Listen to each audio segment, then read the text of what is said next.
ताकि जो रिकॉर्डिंग है वो ठीक रहे और बाद में दो लोगों के देखने लायक रहे। यहाँ पे बहुत सीमित लोगों को जोड़ा गया, बाकी सब लोग हमारे साथी जो है वो बाद में जुड़ेंगे। मैं पुनः आप सभी सम्मानित सदस्य जो इस आभासी पटल पर जुड़े हैं उनका स्वागत करता हूं। जैसा कि आप सभी को विदित है कि हिंदी पत्रकारिता के 200वें वर्ष के प्रवेश के अवसर पर मनाए जा रहे अंतर्राष्ट्रीय हिंदी पत्रकारिता वर्ष, जो कि 30 मई 2025 से 30 मई 2026 तक मनाया जा रहा है, उसके अंतर्गत विभिन्न कार्यक्रमों की श्रृंखला में आज हम लेखक के साथ संवाद कार्यक्रम में जुड़े हैं, परम आदरणीय प्रेम जन्मेजय जी के साथ। आपको आपका परिचय जो है वो देना सूरज को दिए दिखाने वाली बात है। व्यंग्य की दुनिया में आदरणीय प्रेम जन्मेजय जी शीर्षस्थ रचनाकारों में हैं, न सिर्फ लेखक के रूप में बल्कि व्यंग्य के संपादकों के रूप में आपका नाम जो है पूरे विश्व में बहुत ही सम्मान के साथ, बहुत ही आदर के साथ लिया जाता है। अपने 8वें दशक में आप हैं, करीब 5 दशकों का आपका अनुभव जो है व्यंग्य लेखन का, वो उसका निचोड़ हम आज बातचीत के माध्यम से, कुछ जो हमारी जिज्ञासाएं हैं उनके माध्यम से परम आदरणीय प्रेम जन्मेजय जी से प्राप्त करेंगे। और इससे पहले कि हम प्रश्न उत्तर की श्रृंखला में आगे बढ़ें, मैं परम आदरणीय प्रेम जन्मेजय जी से, जिनको बहुत से मैं पुनः कहूँगा कि उनका परिचय देना पूरा समय अपने आप में ले सकता है। बहुत बड़ा परिचय है, हजारों की संख्या में आपका प्रकाशन है, बहुत सारे पुरस्कार हैं। मैं चाहूँगा कि माननीय प्रेम जन्मेजय जी अपने आशीर्वचनों के साथ इस कार्यक्रम का शुभारंभ करें, उसके बाद हम उनसे अपनी जिज्ञासाओं का समाधान निवेदित करेंगे। परम आदरणीय जन्मेजय जी। नमस्कार। सबसे पहले तो आपका धन्यवाद कि आपने आज अंतर्राष्ट्रीय मंच पर, और व्यंग्य का एक अलग विषय, व्यंग्य पत्रकारिता, इस पे बहुत कम बात होती, हुई ही नहीं लगभग, उसको आपने लिया।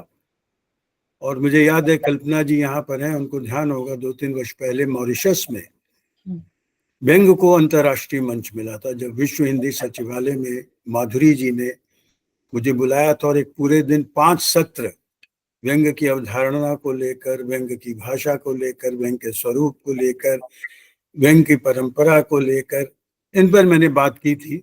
50-50 मिनट के 5 लेक्चर थे और वहां पे प्रश्नोत्तरी भी हुई थी। अब दूसरा, आपने थोड़ा ये कहा कि मेरा परिचय ऐसा है कि सूरज को दीपक दिखाना। वैसे तो ये दीपक दिखाने का ही समय हो गया है, शाम का समय, सूर्य डूबने वाला है, तो दीपक तो दिखाना ही पड़ेगा आपको।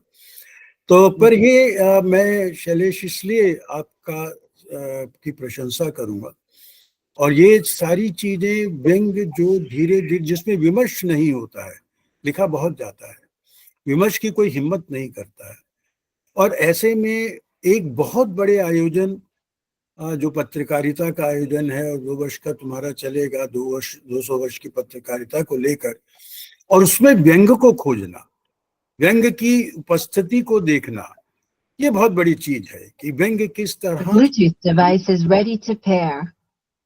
तो किस तरह से व्यंग्य जो है, ये 200वां वर्ष जो है इस अवसर पर, ये निश्चित रूप से हमारे जो मैं ये कहूँगा कि हिंदी व्यंग्य इस अर्थ में तुम्हारा शुक्रगुजार है कि तुमने जो है इस नए विषय पर इसको अंतर्राष्ट्रीय पटल पर लेकर आए हो।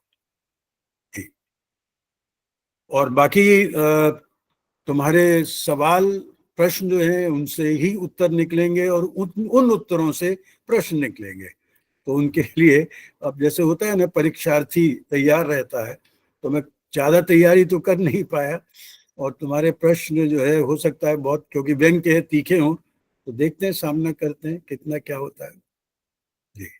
जो अध्यापक होते हैं, लेखक होते हैं, वो तो हमेशा ही तैयार रहते हैं।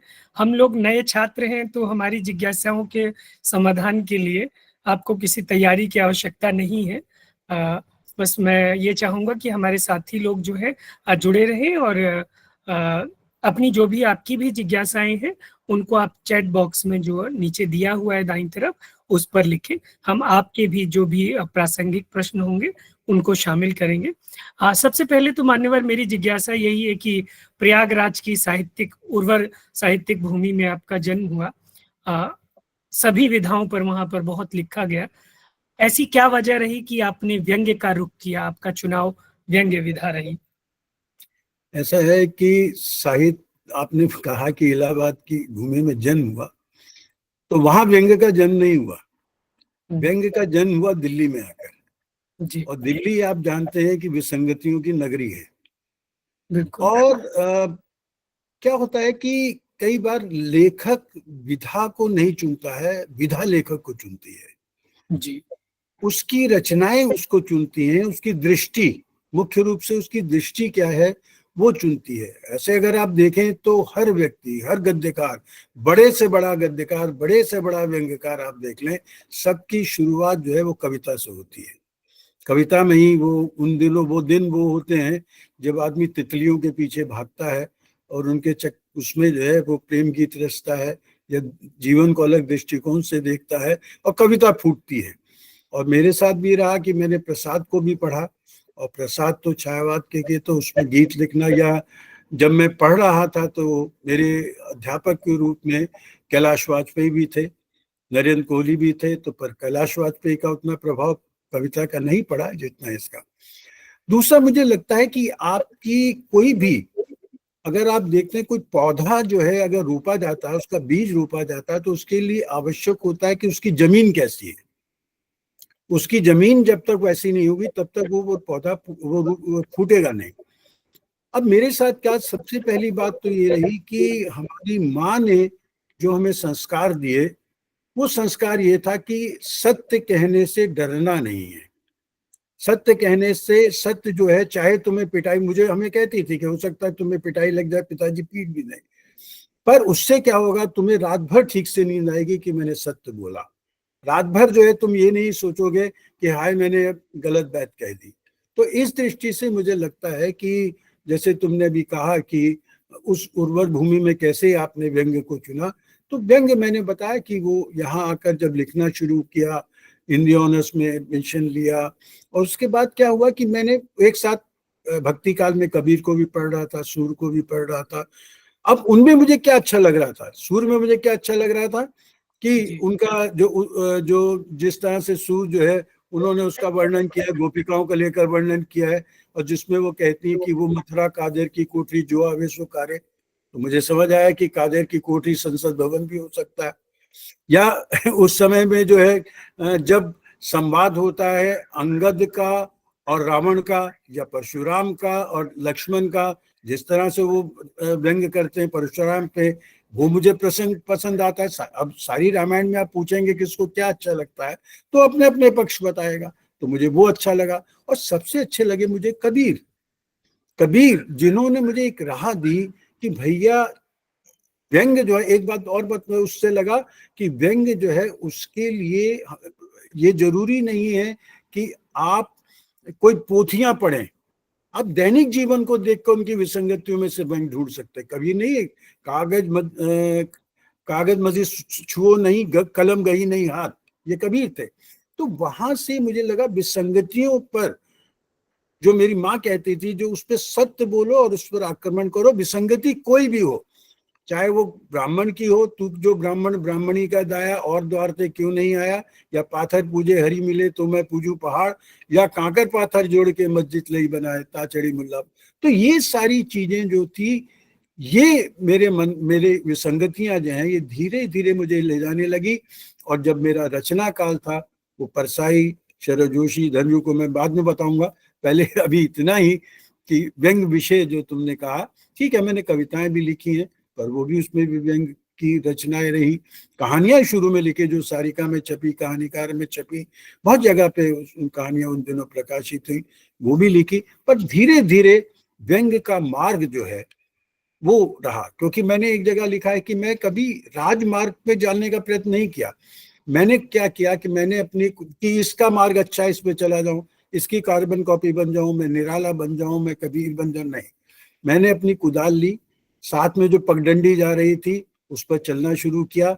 मालूम था इस पगडंडी, ये पगडंडी जंगल से ले जाएगी, इसमें सांप बिच्छू भी होंगे, रास्ता अपना बनाना पड़ेगा। अपनी कुदाल से रास्ता बनाता हूँ मैं चला गया, जो बना सो ठीक है। और भी बहुत सारी चीजें रही इसमें जी। आवाज नहीं आ रही, तुम्हारी आवाज नहीं आ रही है। ये अच्छी बात है। अंग्रेजी में एक कविता थी, द पाथ लेस ट्रोडन, एक जी ऐसा रास्ता जिस पे लोग नहीं चले थे, आपने स्वयं वो पथ बनाया। ये तो बात हुई कि आपने व्यंग्य को क्यों चुना या व्यंग्य ने आपको क्यों चुना। और कविता से व्यंग्य तक देखिए, दोनों विधाएं मैं जो समझता हूँ, कविता सबसे ज्यादा लिखी जाती है और सबसे कम पढ़ी जाती है, व्यंग्य सबसे कम लिखा जाता है और सबसे ज्यादा पढ़ा जाता है। इस यात्रा की शुरुआत कब हुई, क्यों हुई, ये तो आपने बताया, वर्ष हम जानना चाहेंगे और वो समय काल विशेष रूप से। ऐसा है कि वो थोड़ा प्रसंग लंबा हो जाएगा कि मैं कहाँ से इसमें आया, क्योंकि बड़ी विचित्र स्थिति, इलाहाबाद रहने वाला मैं, 5वीं तक मैंने जो है वो वहाँ पे हिंदी माध्यम से पढ़ा। यहाँ पिताजी का ट्रांसफर हुआ, 6ठी से लेके 8वीं तक मैंने अंग्रेजी माध्यम से पढ़ा। फिर पिताजी का ट्रांसफर हुआ तो हम सरकारी स्कूल में चले गए, वहाँ पे जाकर मैंने साइंस ली। अर्थात मैंने 5वीं के बाद जो है 11वीं तक हिंदी नहीं पढ़ी थी। पर अचानक एक कहानी छपी और मैंने मैथ्स ऑनर्स लिया, एक कहानी छपी, हिंदी के अध्यापक को दिखाया, उन्होंने कहा तुम्हारी हिंदी बहुत अच्छी है। पास में नरेंद्र कोहली बैठे थे, कैलाश वाजपेयी बैठे थे, बोले कि भैया देखो ये लड़का है कितनी बढ़िया लिखी है। फिर मुझे बोले तुम क्लास में क्यों नहीं आते? मैं कहा सर मैं क्लास में आता हूँ, सामने क्लास होती है। तो बोले कि सामने तो हिंदी ऑनर्स की नहीं होती, तो ऊपर होती है। मैं कहा सर मैं मैथ्स ऑनर्स में। तो खैर उन्होंने मेरे, कैलाश वाजपेयी, और उनको एक अच्छा लड़का चाहिए था क्योंकि हिंदी में ज्यादातर ऐसे लड़के जाते हैं जिनके नंबर कम होते हैं। तो वो खैर बहुत लंबा प्रसंग है, तो जिसके कारण से मैं हिंदी ऑनर्स में आया। फिर मैंने बहुत पढ़ा, मतलब मेरे साथ जब हिंदी माध्यम से अंग्रेजी में आया तब भी चुनौती थी। पिताजी ने कहा, और ऐसा नहीं हुआ कि भाई जस्ट पास हुआ, मेरी 3rd पोजीशन आती थी। ऐसे ही बीए ऑनर्स में जब आया तो लड़कों में मैंने टॉप किया, जबकि 11 मेरा जो मेरे मुकाबला जिनके साथ था, जिनके साथ मेरी प्रतियोगिता थी, वो सब लोग ऐसे थे जो 11वीं तक हिंदी पढ़े हुए थे। तो खैर मतलब, पर वो जो आपने सवाल किया मैं उस पर आता हूँ कि कैसे वो आया। तो उन दिनों ये था कि कैलाश वाजपेयी के उनके उसमें हम लोग जो है कविता लिखा करते थे, नरेंद्र कोहली के प्रभाव में, क्योंकि वो बड़े अच्छे गद्यकार थे, वो लिखा करते थे। तो धीरे धीरे मैं जब भी बताया कि कबीर को पढ़ा, फिर मैंने परसाई को पढ़ना शुरू किया। अच्छा, उन दिनों आपको धर्मयुग एक पत्रिका आती थी। धर्मयुग पत्रिका जो थी वो ऐसी पत्रिका थी जिसमें इल्म से लेकर इल्म तक सब कुछ होता था, जिसमें जो है, पर साहित्य के पन्ने बहुत कम होते थे। साहित्य में इतनी ज्यादा प्रचलित थी, प्रतिष्ठित पत्रिका थी, कोई एक आदमी उसमें एक बार छप जाए तो रातों रात जो है हीरो बन जाता था।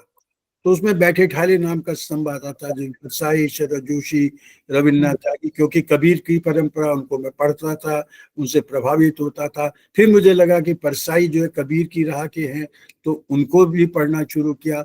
फिर ये लगा कि भैया परसाई की जगह हम भी छपें, त्यागी जी की जगह शरद जोशी के हम भी छपे। फिर रचना भेजनी शुरू की, रचना भेजी तो उन दिनों आज का हिसाब किताब था नहीं कि भैया आप जो है कंप्यूटर पे बैठे रचना ली, ईमेल कर दी, रचना ली, व्हाट्सएप कर दी, वो नहीं था। गर्मियों के दिन होते थे, पंखा एक चलता था ऊपर, और उस पर आप बैठे हुए अपने फाउंटेन पेन से लिखा करते थे। फाउंटेन पेन से लिख रहे हैं, एक पेज के अंत में जैसे ही आए, अचानक आपके पसीने की बूंद गिरी और उस पर पड़ गई, और उसके पढ़ने से क्या हुआ, तो पूरा पेज खराब हो गया। फिर दोबारा से रीराइट करो, कोई फोटोस्टेट फोटोकॉपी नहीं होती थी। तो खैर कंप्यूटर का ना जन्म हुआ, पर उस समय जो है, और फोटोस्टेट की भी सुविधा कोई नहीं होती, तो उसको पत्रिका भेजते थे, वापिस आती, मुड़ी तुड़ी जाती थी। पर आप देखिए धर्मयुग का इतना प्रभाव था, उसका अस्वीकृति का पत्र भी हम रखते थे, उसको भी अपने पास में रखते थे। और आजकल तो खैर सारी चीजें सरल हो गई, पर लिखा उसमें। और धीरे धीरे फिर ये भी हो गया कि हम छपने लगे। फिर भारती जी पत्र लिखते थे कि इस विषय पे लिखिए, इस विषय। अभी पीछे धर्मवीर भारती जी पे कार्यक्रम हुआ जिसमें उन्होंने चर्चा की थी, कई पत्र उनके मेरे पास आए कि आप इस तरह से लिखे। तो फिर वो व्यंग्य की ऐसी राह हो गई कि अभी पीछे चित्रा मुद्गल ने कहा कि प्रेम जन्मेजय का तो ओढ़ना बिछोना व्यंग्य हो गया है। तो आगे वो एक धारा मिल गई, धारा पकड़ ली हम लोगों को कि लगा कि एक मार्ग, देखो ऐसा है कि कोई भी व्यक्ति हो, एक मार्ग, एक पंथ तो अपनी रुचि का पकड़ना चाहिए। ऐसा नहीं विभिन्न विधाओं में नहीं लिखता, संस्मरण भी लिखा है, आलोचनात्मक भी लिखता हूँ कहानी, पर जैसे तुमने कहा कि केंद्रीय विधा जो है मूल रूप से वो व्यंग्य है, और इसके पीछे जो है सारा अध्ययन है मेरा, और लोगों को पढ़ना, अच्छी रचनाएं, अच्छे रचनाकार जैसे परसाई हैं, जैसे नरेंद्र कोहली हैं, उस समय जो मुझे कैलाश वाजपेयी हैं, और कबीर मेरे उसमें अभी भी हैं। तो ये इन सारी चीजों के कारण ये सारा हुआ, पढ़ा उन लोगों को, ये जी। जी।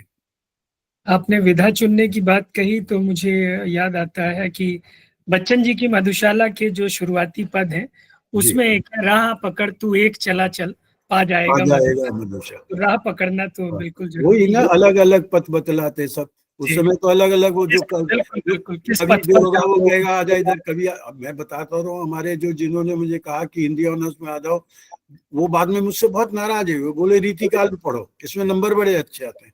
मैं कहा सर रीतिकाल में नहीं पढ़ सकता, आधुनिक काल मुझे पसंद है, तुम समझते नहीं हो, तुम मानते नहीं हो, तुम्हें रीतिकाल स्पेशल लेना चाहिए। मैंने प्रसाद स्पेशल लिया, तो उसमें इतने नाराज हुए कि उन्होंने मेरी डिवीजन खराब कर दी। एमए में जो है मुझे 40 फेल कर नहीं सकते थे, बाकी सब में मेरी फर्स्ट डिवीजन थी, ज्यादा नंबर थे, उन्होंने उसमें डिवीजन खराब कर दी। वो खैर बाद में मैंने उनको एक दिखा दिया, एमलिट में जब मैंने टॉप किया तो मैं दिखा दिया कि किस कारण से ऐसा हुआ है। नहीं, खैर दिल्ली विश्वविद्यालय का वो एक अलग मामला भी है, वहाँ पता नहीं बहुत बड़ी, वो तो उस समय जब बहुत कंजूसी से दिए जाते। अब तो 72-75 के आसपास के होंगे वहाँ। नहीं, मैं तो बता रहा हूँ 1969 में मैंने बीए ऑनर्स हिंदी किया था, जो भी तुमने कहा बहुत कम।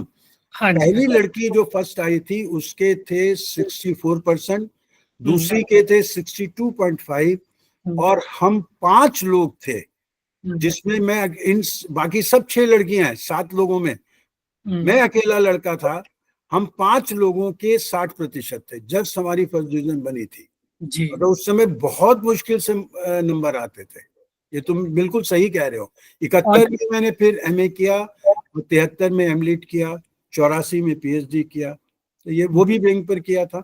और जो वो क्या कहते हैं, एमलिट था मेरा इसमें, एमलेट, हाँ एमलेट में जो मेरा शोध का था वो था प्रसाद के नाटकों में हास्य व्यंग। ये भी बड़ा लंबा किस्सा है कि प्रसाद के नाटकों में हास्य व्यंग ढूंढना, डॉक्टर नगीन ने ग्रांट दिया था मुझे कि प्रसाद में व्यंग कहाँ है, तो खैर अलग चीज है जी।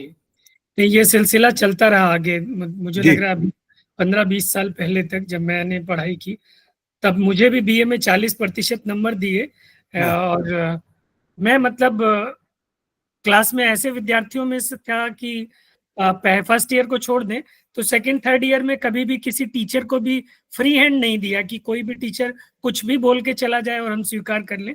अब वो पता नहीं वजह क्या रही, नंबर अलग मामला है। खैर वो, मैं वापस आता हूँ व्यंग्य की दुनिया में।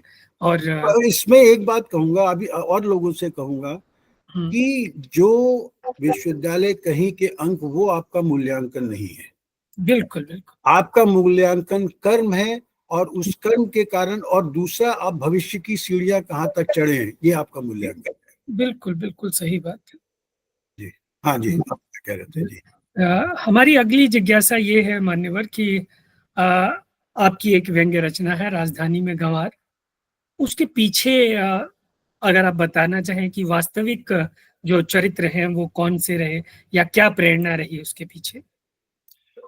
उसके पीछे की प्रेरणा अगर कहे, पहली रचना नहीं थी, रचनाएं तो मैंने और लिखी, पर इस नाम से मेरा संग्रह है, संकलन है, और जो मुझे प्रिय है।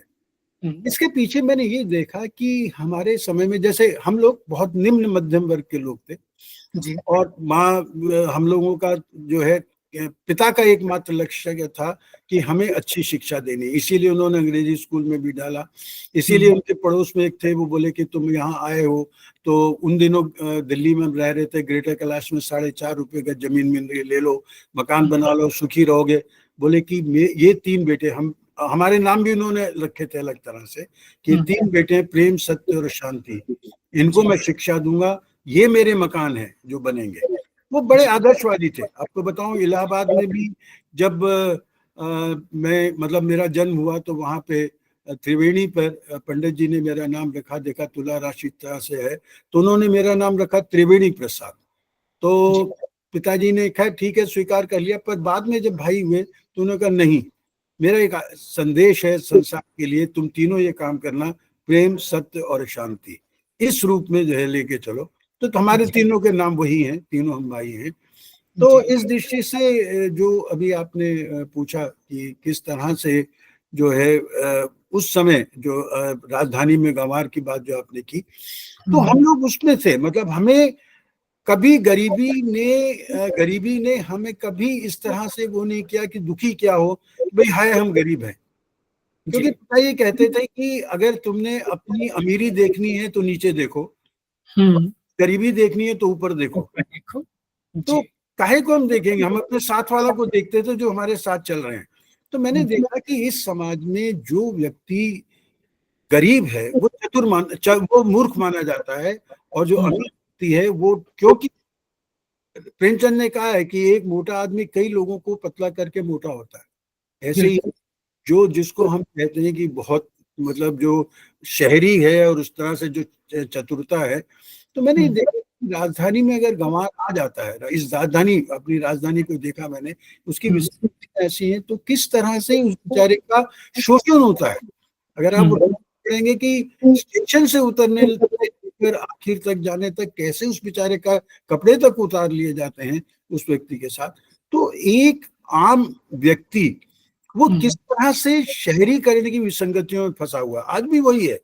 आज शहरीकरण की विसंगतियों में आम आदमी, आप देखिए आत्महत्याएं जो होती हैं, आप जो हत्याएं भी बता रहा हूँ, वो क्यों होती हैं? क्या आप बड़ी अट्टालिकाओं में लोगों को देखते हैं और वो चिढ़ाते हैं आपको एक तरह से। तो पीछे वो रहा, और ये रहा कि क्योंकि मैंने हिंदी ऑनर्स लिया था, तो मुझे लगा कि मुझे हिंदी का टाइप सीखना चाहिए। तो मैं में रहते थे, वहां से 4 किलोमीटर दूर जो है वो टाइपिस्ट की दुकान थी। उस समय हिंदी का होता नहीं था, रेमिंगटन की बात मैं बता रहा हूँ, 67 की। तो रेमिंगटन वाले में मैंने वो सीखना शुरू किया। तो मैं वहां से आता सरोजनी नगर 1 घंटा, तो वहां मैंने पहली रचना टाइप जो सीखी वो राजधानी में गंवार की थी, इसलिए भी मुझे अच्छी लगती है।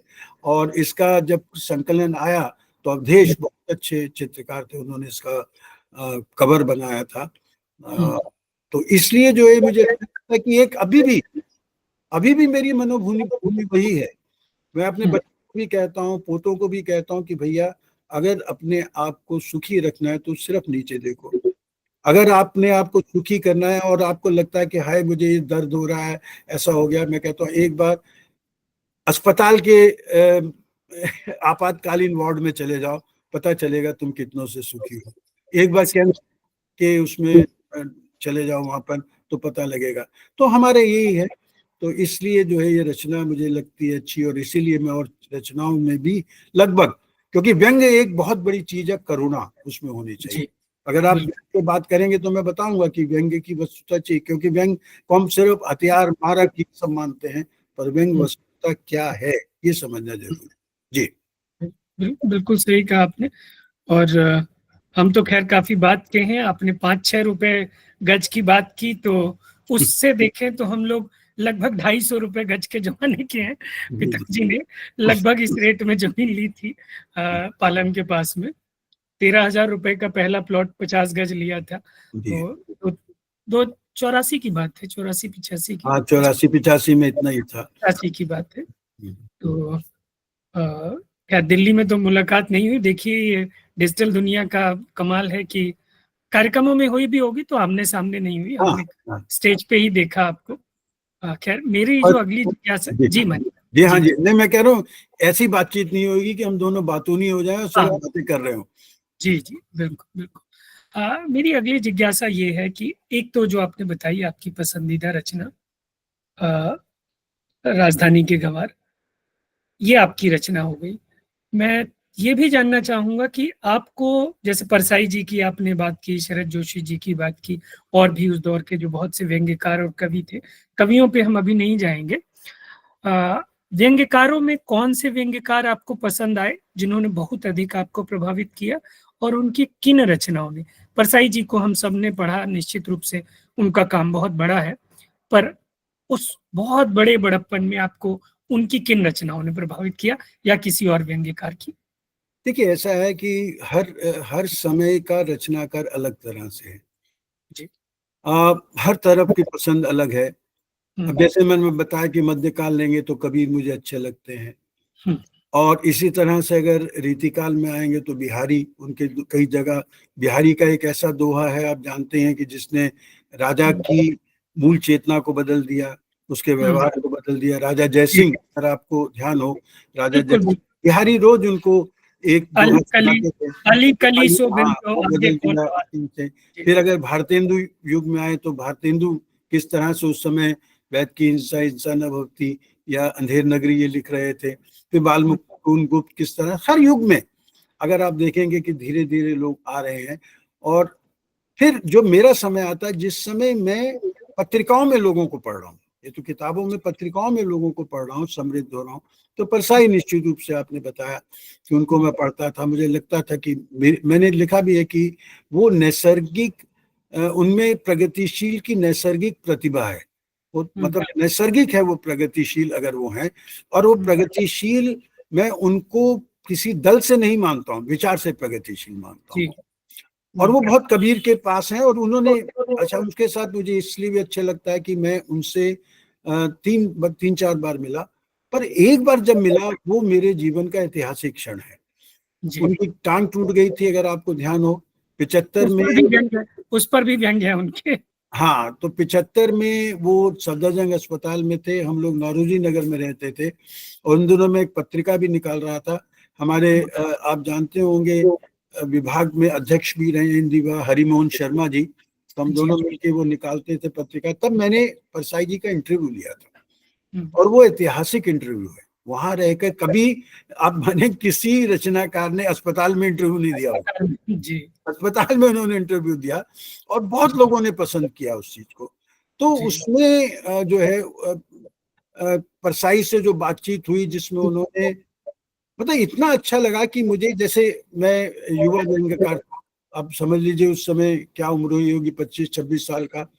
परसाई मेरे सामने बैठे हो, जो उस समय आइकन है, तो उससे मैं सवाल कर रहा हूं कि आपकी आपातकाल में भूमिका क्या थी। आप जानते हैं, परसाई ने आपातकाल का समर्थन किया था, जी। परसाई ने उसका जवाब दिया। परसाई से मैं ये कह रहा हूँ, कोई भी अहंकार, आजकल तो अहंकार जो है, थोड़ा सा भी मिल जाए कुछ से अहंकार होता है, बड़ा रचनाकार, थोड़ा सम्मान मिल जाए तब। परसाई में अहंकार नहीं है। मैं युवा था, मैंने कहा सर, मैंने हाथ ऐसे ऐसे करते कहा कि आपने बहुत कुछ लिख दिया, अब हम क्या लिखें, अब मार्गदर्शन दें। तो बोले कि, मुझसे बोले, प्रेम ऐसा कुछ नहीं है, हमने बहुत सारी चीजें नहीं देखी हैं, हमने अपने पिता को नंगा नहीं देखा है, जी। हम में वो संस्कार नहीं है, तुम्हारी पीढ़ी चुनौती ले सकती है। और तब मुझे आज परसाई का समझ आ रहा है कि परसाई के समय में ऐसा बाजारवाद नहीं था। परसाई के समय में ये विसंगतियां, फेसबुक, व्हाट्सएप, ये सारी चीजें नहीं थी, ये सोशल मीडिया नहीं था। तो जी। मैं कैसे मान ले, मतलब हम कैसे मान सकते हैं कि परसाई ने सारी चीजों का वर्णन किया। तो इस चीज से मुझे परसाई बहुत अच्छे लगते हैं। परसाई मैं अपनी पाठशाला भी कहता हूँ, और परसाई में मैंने बहुत, अभी पीछे परसाई जन्मशती हुई, मुझे अच्छा लगा, बहुत सारे लोग सब जगह, अगर चाहे कुछ साहित्य अकेडमी का आयोजन हो दुर्ग में, चाहे हिंदी अकेडमी का हो, चाहे केरल में बिंदी, क्या यही क्या कहते हैं इसमें, जबलपुर में 2-3 जगह, तो ये सारे कार्यक्रम जिसमें मैंने किया, और अभी परसाई पे भी एक वेबिनार भी हुआ, तो अच्छा लगता है उनको जितना पढ़ता हूँ।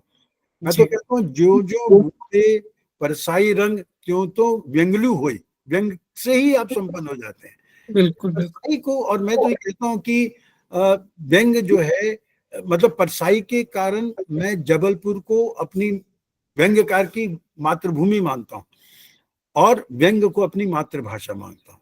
जैसे आपने कहा व्यंग में क्या है, तो व्यंग मेरी मातृभाषा है। मातृभाषा वो होती है जिससे आप प्यार करते हैं, मातृभाषा वो होती है जो जन से साथ रहती है। तो इस दिशा, तो इसलिए परसाई, और एक श्रीलाल शुक्ल, जी। श्रीलाल शुक्ल जो, वैसे तो रविन्द्रनाथ त्यागी से भी बहुत मिलना हुआ, पर इन दोनों में मैं देखूंगा कि श्रीलाल शुक्ल का मार्ग एक अलग तरह का मार्ग है, और वो आईएएस ऑफिसर होने के बावजूद भी इतने विनम्र थे। मैं उनके साथ मैंने एक बड़ा महत्वपूर्ण काम किया, नहीं तो और व्यक्ति देता नहीं, वो तो क्या है आजकल होता है, चेला बन गया तुम काम करो। हिंदी हास्य उन दिनों मैं भी एक तैयार कर रहा था, 20वीं शताब्दी उत्कृष्ट व्यंग, और ये बात है 1998-99 की। तो जी। उसमें उन्होंने मुझसे रचना मांगी, उन्होंने कहा कि मैं रचना दे दूंगा, पर मुझे लग रहा है तुम मेरे पास आओ और मिलो। तो मैं मिला, तो उन्होंने कहा मैं भी इस पे काम कर रहा हूँ, और जो मैं काम कर रहा हूँ वो है नेशनल बुक ट्रस्ट के लिए, तो मुझे तुम्हारा सहयोग चाहिए। मैंने कहा सर आप बताएं जो कर देंगे, मैं अपना काम छोड़ देता हूँ। कहते नहीं, तुम जो है पूरी तरह से आधिकारिक रूप से जुड़ोगे, तुम मेरे सहयोगी संपादक हो, मेरे साथ के संपादक हो गए। अच्छा मैं वैसे ही कर देता हूँ आपका। नहीं, और हम दोनों को रॉयल्टी 50-50% मिलेगी। मैं कहा सर ये नहीं हो सकता, आपकी सारी बातें मान ली, आप 60% लेंगे, मैं 40% लूंगा, या जो आप तय करें। और तुम मानोगे उसके अब तक 27 संस्करण आ चुके हैं उस किताब के, जो हिंदी हास्य व्यंग संकलन हमने तो उसके साथ जोड़ा, उस पर मैंने वो भी निकाला, क्या कहते हैं, अंक भी निकाला, और उनसे कई सारी बातचीत है, मतलब 2-3 मेरे उनके साथ साक्षात्कार हैं।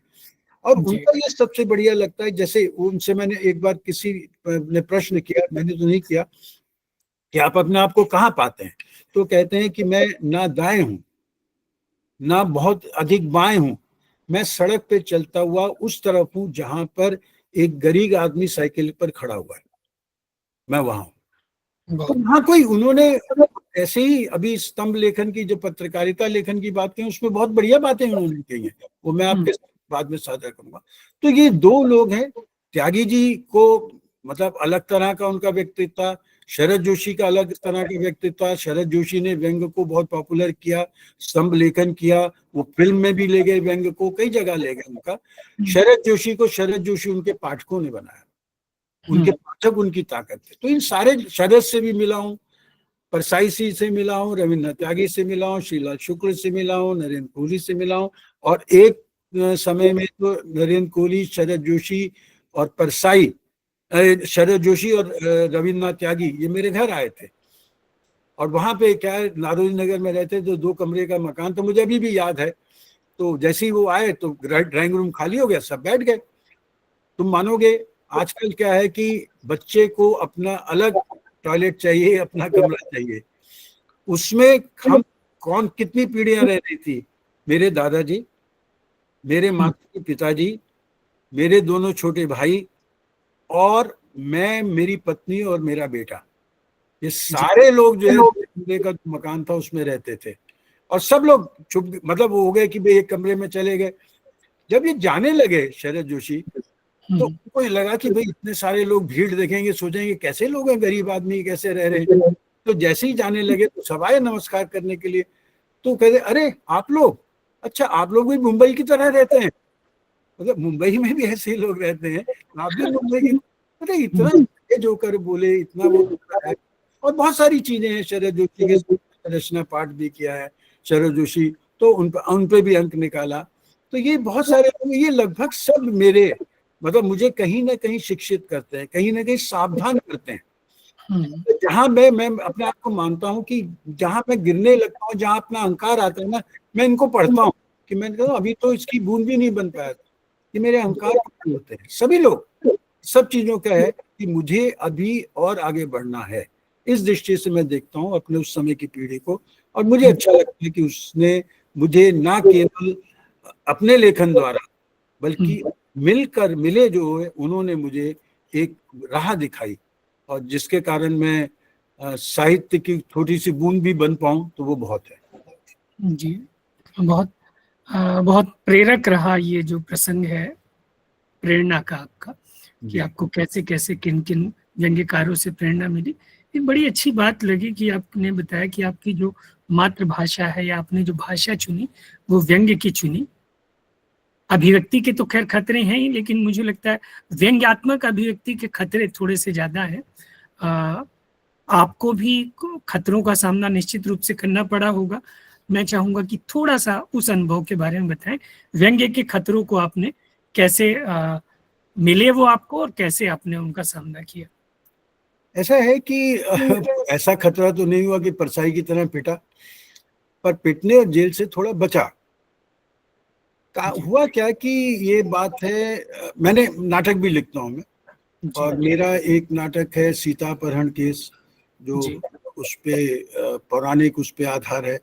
और आजकल अगर आप सिर्फ ये कह दें कि सीतापहरण केस लिखा है उसने, और बहुत पीछे लोगों ने बहुत विरोध भी किया, जेल तो जाने की तो इसी तरह से एक वहाँ पे भोपाल में एक संस्था है, नवनृत्य नाट्य संस्था, तो उसकी तरुणदत्त पांडे उसके वो हैं, तो उन्होंने मेरे सारे नाटक किए हैं, सोते रहो भी किया, ये भी किया। उन्होंने एक मेरे व्यंग्य रचनाओं का मेरे एक संकलन है जिसका नाम है बेशर्म में विजय थे, कि मतलब बेशर्मों की जीत होती है, तो उसको इकट्ठा करके उसने एक नाटक जो है बनाया। अब हुआ क्या कि बात ये 23 फरवरी की है 2021 की। मैं बैठा हुआ तो उतनी देर में हमारे एक मित्र हैं, जानते होंगे, नाट्यकर्मी है प्रताप सहगल जी, तो बोले यार तूने तो धमाका, फोन आया, धमाका कर दिया। मैंने कहा क्या हुआ? अरे तेरा नाटक विवादाग्रस्त हो गया। मैंने कहा क्या हुआ क्या? बोले कि इंडियन एक्सप्रेस में बड़ी धमाकेदार खबर पड़ी है और मैं तुझे भेज दूं, तू पढ़। तो उसमें क्या था कि छतरपुर जगह है, जानते हो, मध्य प्रदेश में। मैं वहीं रह रहा हूँ, मेरी माता जी वहीं की है। अच्छा अच्छा अच्छा। तो उन दिनों इप्टा ने एक राष्ट्रीय नाट्य समारोह किया जी, और उसमें 40-50 के करीब जो है लोग वहां पर आए। तुम खतरे जो बता रहे हो वो अनपढ़ लोगों के खतरे ज्यादा हैं जी।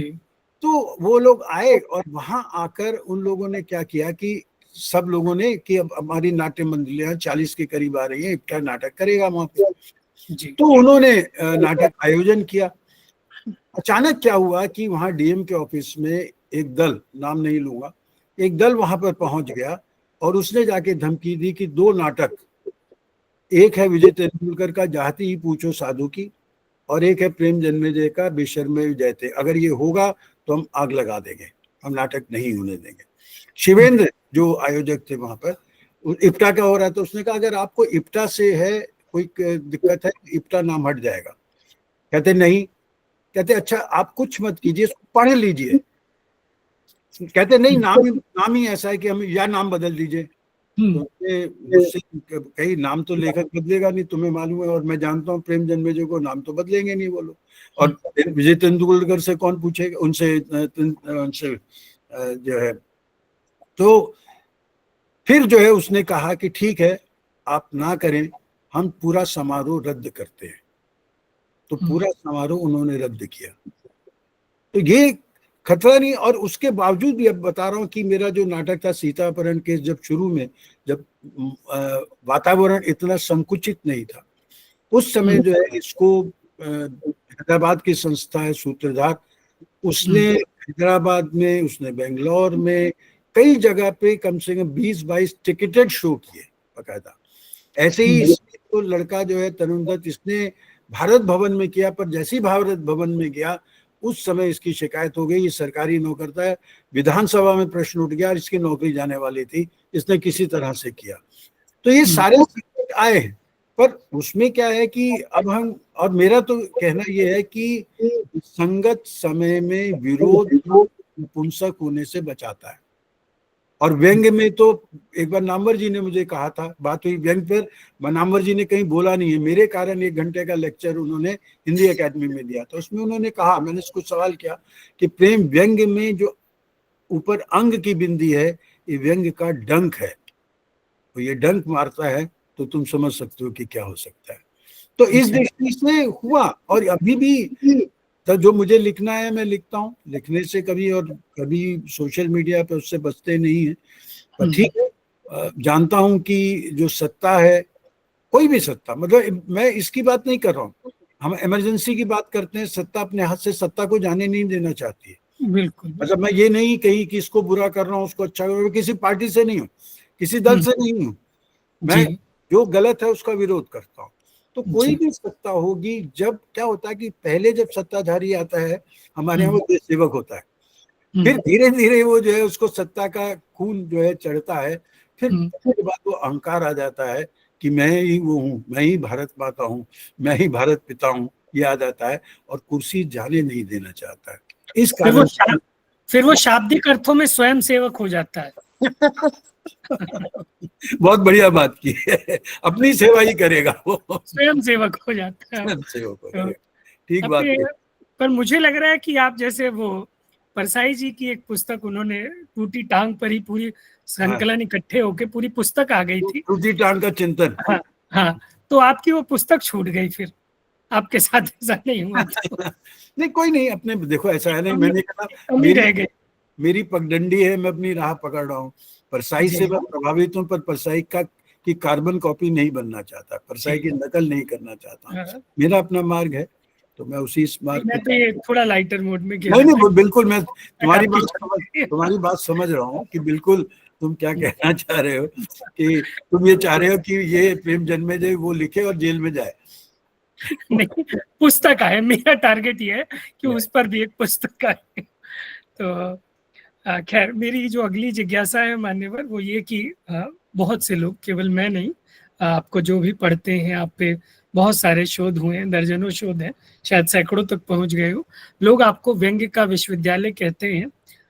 ये कब से ऐसा, मतलब आपको कब से ऐसा सुनने को मिला, इसके पीछे की क्या कहानी है? अरे भैया देखो, लोग क्या कहते हैं, कुछ तो लोग कहेंगे, है ना, तो अब जैसे वो क्या कहते हैं, विश्वनाथ त्रिपाठी, वो कहते हैं ये एक्टिविस्ट है, व्यंग्य का एक्टिविस्ट है। कोई जो है, क्योंकि व्यंग्य विश्वविद्यालय इसलिए बोल देता है कि भाई मैं व्यंग्य पर कोई विमर्श नहीं करता, हमारे यहाँ बहुत कम लोग जो है व्यंग्य पर विमर्श कर रहे हैं। तो विश्वविद्यालय में और क्या होता है, विश्वविद्यालय में यही होता है कि विमर्श होता है, चिंतन होता है, व्यंग्य पर बातचीत होती है। मेरा तो ये मानना है व्यंग्य लिखा बहुत जा रहा है। अब दूसरा तरफ क्या हुआ कि एक जो बलराम जो है हमारे बड़े अच्छे मित्र हैं, कथाकार, एक बार वो इंटरव्यू मेरा ले रहे थे, तो उन्होंने मुझसे पूछा कि भैया प्रेम, तुम ये बताओ कि तुमने अपने पैर पर, लेखन के पैर पर व्यंग्य यात्रा का कुल्हाड़ा क्यों दे मारा। मैंने कहा मैंने तो कुल्हाड़ी पांव दे मारा है, तो मेरा अर्थ यह है कि भाई व्यंग्य का विमर्श हो। तब उसने कहा इसका मतलब तुम एक विश्वविद्यालय तैयार करना चाहते हो, तुम उसके वाइस बनना चाहो, उस तरह से बात कर रहा था। तो उसके कारण है कि लोग मानते हैं कि जो काम जो है होना चाहिए, मतलब विश्वविद्यालय क्या, मैं तुम्हें ये बताऊं कि वो मुझे वो भी मानते हैं डायरेक्टरी, व्यंग्य की डायरेक्टरी। इस आदमी का मुझे फोन नंबर चाहिए सर, दे देंगे जरा क्या, इस आदमी का पता चाहिए क्या, दे। उनको लगता है कि व्यंग्य की सारी चीजें मेरे पास है, सब चीजों को पता है, सर इस आदमी ने क्या क्या लिखा है, इन्होंने क्या क्या लिखा, बता देंगे क्या। तो हो सकता है कि उसमें किसी झोंक में किसी ने ये कह दिया हो कि आप व्यंग्य के विश्वविद्यालय हैं, पर मेरा प्रयत्न शुरू से ये है कि व्यंग्य विमर्श कायम रहे, और इसके लिए मैं निरंतर प्रयत्नशील रहा हूँ। इसलिए मुझे कोई भी व्यंग्य पर, आप कोई और चीज पे जाना हो, करना हो, व्यंग्य पाठ करना हो, मैं कभी ये नहीं चाहता हूँ, पर व्यंग्य पर विमर्श के लिए कोई कहता है कि भैया अपनी जेब से खर्च करके आ जाओ, तब भी मैं चला जाता हूँ। व्यंग्य विमर्श को जिंदा रखने के लिए ये व्यंग्य यात्रा नाम की पत्रिका चल रही है जी, चला रहा हूँ। तो ये व्यंग्य के प्रति मेरा क्या होता है ना, कि अतिरिक्त प्रेम से आप बहुत प्रेम करते हैं ना, तो उसके फिदा हो जाते हैं और उसको कुछ करने को तैयार हो जाते हैं। तो फिर कोई आपको कहता है मजनू है, कोई कुछ बोलता है, तो इसी तरह से मुझे कुछ ना कुछ बोल देते हैं, तो उनसे पूछो जो बोलते हैं। जी नहीं, हमने भी जब व्यंग्य पे कार्यक्रम का सोचा, कार्यक्रम हम 7-8 वर्षों से कर रहे हैं, तो सबसे पहला नाम आपका आया। मुझे याद आ रहा है कि बिल्कुल शुरुआत में हमने बाल साहित्य से जब शुरुआत की, तो पहला नाम दिमाग में दिविक रमेश जी का आया, और हमने उनके साथ कार्यक्रम किया। साहित्य अकादमी मध्य प्रदेश के निदेशक जो हैं अब विकास दवे जी, वो उस कार्यक्रम में 2-3 लोग जुड़े थे। तो जाहिर सी बात है, व्यंग्य के नाम पर हमारे पास तो कुछ जो नाम आते हैं उनमें आप हैं। तो एक और चीज व्यंग्य से जुड़ी हुई, क्योंकि ये पूरा का पूरा जो कार्यक्रम है हमारा 1 वर्ष चलने वाला मान्यवर, ये पत्रकारिता से जुड़ा हुआ है, पत्रकारिता के, हिंदी पत्रकारिता के 200 वर्ष के अवसर पर है। हिंदी पत्रकारिता में आप देख रहे हैं बहुत सी पत्र पत्रिकाओं ने व्यंग्य के कॉलम शुरू किए हैं। बहुत से लोग जो हैं नियमित रूप से लिखते हैं, आलोक पुराणिक हैं, प्रसून है। आप खैर वही बात कहूंगा कि आप तो डायरेक्टरी हैं, तो आपको अच्छे से पता है। ये जो दैनिक रूप से व्यंग्य लिखा जा रहा है, इनमें कौन कौन से रचनाकार आपको लगता है बहुत महत्वपूर्ण है, और हमारे जो पाठक हैं, जो अभी जुड़े हैं या आगे जुड़ेंगे, नए लोगों में कौन कौन से अच्छे रचनाकार आप देखते हैं जो अभी लिख रहे हैं, आपके बाद अगली पीढ़ी के, हमारी पीढ़ी के मान लीजिए? मैं इससे पहले ये चाहूंगा कि हम ये जानने की कोशिश करें हाँ, कि ये जो लिखा जा रहा स्तंभ लेखन वस्तुतः है क्या, जी, जरूर। इसकी शुरुआत क्यों हुई, हम्म, कहाँ से शुरू होती है व्यंग्य पत्रकारिता जो शुरू होती है, पत्र पत्रिकाओं में दिखाई देने लगा व्यंग्य, और हम्म, किस तरह से वो एक स्तंभ लेखन के रूप में हुआ, किन हम्म, आवश्यकताओं के साथ हुआ। जी, क्या होता है कि कई बार एक चीज आवश्यकता होती है, हम्म, फिर धीरे धीरे वो आवश्यकता फैशन बन जाती है। हम्म, उसमें मैं उसकी मान लीजिए आवश्यकता नहीं है, उसके हम्म, बावजूद भी क्योंकि एक परंपरा से चला आ रहा है, तब आप इस तरह से वो काम करते हैं। तो मैं आपको थोड़ा लेना चाहूंगा भारतेंदु के समय में।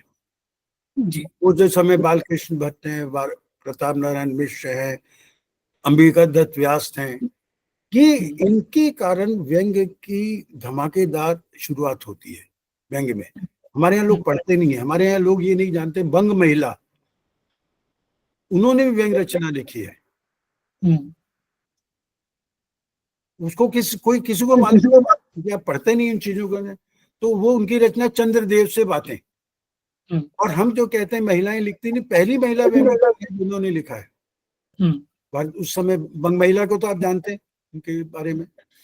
हम्म, तो ऐसे ही भारतेंदु का बड़ी मजेदार देखिए कि भारतेंदु युग जो शुरू में जो है, उन्होंने भारतेंदु 15 अगस्त 1867 को एक काव्य केंद्रित पत्रिका निकालते हैं, कवि हम्म, वचन सुधा। जी, उसी के बाद फिर 6 वर्ष बाद 15 अगस्त को ही हम्म, वो निकालते हैं उपन्यास, कहानी, निबंध, नाटक की मासिक पत्रिका हरिश्चंद्र मैगजीन। हम्म, अब देखिए 67 में, 73 में, 6 वर्ष बाद, और निकालते कब है, हम्म, मतलब थोड़ा लाइटर वेन में कह रहा हूँ कि 15 अगस्त को। तो क्या हम्म, उनको पता कि 15 अगस्त को हमारा देश स्वतंत्र होने वाला है? जी, तो उन्हें समय में आप देखिए 15 अगस्त को उन्होंने क्या, हम्म, और बाद में जो है ये जो पत्रिका है, जो बाद में जो इन्होंने हरिश्चंद्र मैगजीन निकाली, हम्म, इसमें धीरे धीरे व्यंग्य के द्वार खुले। हम्म, व्यंग्य जो है इसके माध्यम से आने लगा, और पुस्तक समीक्षा भी इसमें आने लगी, पहले वो नहीं आती थी। और उनके मित्र जो थे, मैंने जैसे भी बताया, बालकृष्ण भट्ट, प्रताप नारायण मिश्र, इनकी धमा चौकड़ी जमती थी। हम्म, अब राजनीति उस समय, मतलब ऐसा भी होता था, ऐसा नहीं कि इन्होंने लिखा, वो हम्म, बैठते थे, चर्चाएं होती थी। आजकल हम्म, जैसे कॉफी हाउस है, कॉफी हाउस में भी कभी, अब तो ये हो गया कि हर, मुझे बहुत क्या कहते हैं, दुख होता है कि अब हम इतने सीमित होते चले जा रहे हैं। हर विचारधारा के जो लोग अगर एक जगह हैं तो एक गुट बनते चले जा रहे हैं, हम्म, कहीं आपसी संवाद नहीं है। हम्म, 80 में जो जिक्र किया है, वहां पे उन्होंने बनारस को लेकर, कि वहां पप्पू की रेहड़ी में किस तरह से लोग बैठते हैं, अलग अलग विचारधारा, एक दूसरे को गाली देते हैं। अब हम्म, नहीं है। हम्म, अब हम एक दूसरे, हम जो अपने अपने खोल में बैठे हुए हैं, पर वहां हम्म, रहकर ये लोग जो बात करते थे। फिर हम्म, बालकृष्ण भट्ट ने उस समय हिंदी प्रदीप निकाला 1877 में। प्रताप नारायण मिश्र ने ब्राह्मण पत्रिका, मतलब पत्रिकाओं का आरंभ होता है। हम्म, उसके बाद जो है वहां पर ये अलग अलग विधाओं की रचनाएं जो है उसमें हरिश्चंद्र मैगजीन में जो आने लग गई। और हम्म, उसमें जो है भारतीय की निबंधों में आप देखेंगे, और निबंध कह लें या व्यंग्य रचना कह लें या प्रसंग कह लें, उसमें एक तरह का विरोध और व्यंग्य दोनों तरह की चीजें उसमें जो रहती थी। तो उसके कारण धीरे धीरे व्यंग्य ने अपना आकार लिया। व्यंग्य का आकार, और व्यंग्य जो है बहुत ज्यादा सटायर के साथ जाने लगा, मतलब वो हम्म, व्यंजना नहीं रहा, हिंदी की जो व्यंजना है उस रूप में नहीं रहा। फिर इसके बाद जो है जो अगर आप देखें बालमुकुंद गुप्त, वो आते हैं, जी, और उन्होंने 1877 में भारत मित्र आरंभ किया, और इसके वो प्रधान संपादक बने। हम्म, और आप देखिए उसमें उन्होंने शंभू के चिट्टे हम्म, ये लिखने शुरू किए। कॉलम और शुरू। सिर्फ शंभू के चिट्टे क्या थे, वो अंग्रेजी शासन की जो विसंगतियां थी, हम्म, बुलबुलों के बारे में, जो वायसराय है उनके बारे में लिखा, हम्म, लॉर्ड कर्जन के बारे में उन्होंने लिखा। और जी, इन्होंने खुलकर इतना विरोध किया कि शासन बौखला गया, और इनको स्तंभ जो है इनका बंद करने के लिए इनको धमकी मिली, पर इनकी कलम नहीं रुकी। अब आप देखिए कि मतलब ज्यादा विस्तार हो जाएगा, पर मैं एक छोटा सा उदाहरण देता हूं कैसे व्यंग करते हैं जी। ए मर्द नामधारियों, तुम में से ऐसे बहुत हैं जिनको खुशामद करते उम्र बीत गई, तुम मर्द हो तो भी तुम्हारी रक्षा सरकार करती है। जी। तुम मर्द हो तो भी तुम्हारी मतलब रक्षा सरकार करती है। हिजड़े हिजड़े हैं तब भी उनकी रक्षा सरकार करती है। कौन काम में तुम उनसे बढ़कर हो जिससे तुम मर्द हो और वो हिजड़े कहलावे। तो कह रही क्या खुल के कह रहे हैं, खुल के कह रहे हैं तुम खाते हो पीते हो शौकीन करते हो बाबूपन दिखाते हो और अंत में मर जाते हो। हिजड़े भी यही करते हैं। तो उससे में जो प्रशासन में लोग उनकी तो जी हजूरी कर रहे हैं उन पर वो बाल मुकुंद गुप्त जो है, फिर उन्होंने आत्माराम नाम से भी उन्होंने वहां पर लिखा। इसी प्रकार से विश्वंभर नाथ कौशिक, अगर आप शर्मा कौशिक, उन्होंने विनोदानंद दुबे नाम से काल्पनिक पात्र तैयार किया और दुबे जी की चिट्ठियां लिखना जो उन्होंने प्रारंभ किया। तो ये एक शुरुआत है उस समय की, अगर आप देखें हमारी। फिर उसके पश्चात क्या है कि धीरे धीरे अब परसाई ने क्यों स्तंभ लेखन शुरू किया, परसाई से स्तंभ लेखन जो है वो आगे बढ़ा, जो शरद जोशी ने। कारण तुम दोनों का देखोगे, परसाई ने भी आजीविका के लिए किया, शरद जोशी का भी आजीविका का एकमात्र साधन ये था, स्तंभ लेखन था। और उन्होंने क्या किया कि जो भी राजनीतिक विसंगतियां घट रही थी उनको या तो रचनात्मक रूप दिया या उन सारी चीजों को उन्होंने टिप्पणियों के रास्ते से। अब मैं एक बात यहाँ कहना चाहूंगा, व्यंग हमारे सामने 3 रूप में उपस्थित है। एक है व्यंग रचना, परसाई की रचना पढ़ जाओ, अकाल उत्सव, वो रचना है और वो सार्वकालिक रचना है, जब भी पढ़ोगे वो समझ आएगा। एक है रचना में व्यंग, तुलसीदास की जो है वहां पर जो अगर अंगद का प्रसंग है या वहां पे लक्ष्मण का प्रसंग है रावण के साथ जो है उसका, या परशुराम के साथ, व्यंग्यात्मक है। और उसको हम जो है व्यंग रचना नहीं कह सकते, रचना में व्यंग्य आ गया। तुलसीदास ने अगर देखोगे तो कलयुग के बारे में जो लिखा है वो सारा का सारा व्यंग्यात्मक है। या भ्रमर गीत नाम की जो लिखते हैं, क्या कहते हैं, सूरदास, तो भ्रमर गीत में जो है वो वहां पर भी व्यंग है पर वो रचना में व्यंग है। फिर उसके पश्चात जो है क्या आता है, व्यंग्यात्मक टिप्पणियां, कमेंट्स। ने एक बात, वो रचना नहीं है, कोई बात कह दी तुमने व्यंग्यात्मक कमेंट कर दिया। घटना देख ली आपने, उसको देख के जैसे अभी तुमने कह दिया कि यहाँ पर बड़े अच्छे वो स्वयं सेवक है, उनकी विसंगति व्यंग है पर ये रचना नहीं है। तो वो व्यंग, वो क्या किया इन लोगों ने, जो तात्कालिक विसंगतियां हैं, खासकर राजनीतिक और धार्मिक, परसाई ने धार्मिक और राजनीतिक दोनों ली, शरद जोशी ने धार्मिक बहुत ली है, रविन्द्रनाथ त्यागी ने सिर्फ ब्यूरोक्रेसी को लिया है। तो इन लोगों ने क्या किया कि इन्होंने उस पर केंद्रित करके विसंगतियों और समकालीन विसंगतियों को केंद्रित करके व्यंग लिखे। जी।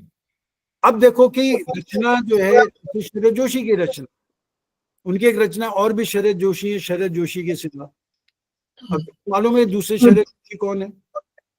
ये उस समय जो है कृषक सम्मेलन, खेती के सम्मेलन के वो मुखिया हुआ करते थे, उनके ऊपर उन्होंने लिखा।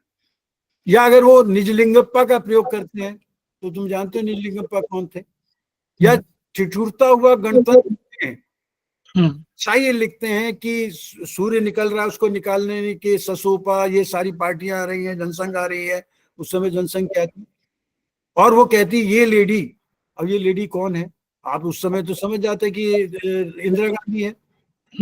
रचना आज सपाट है।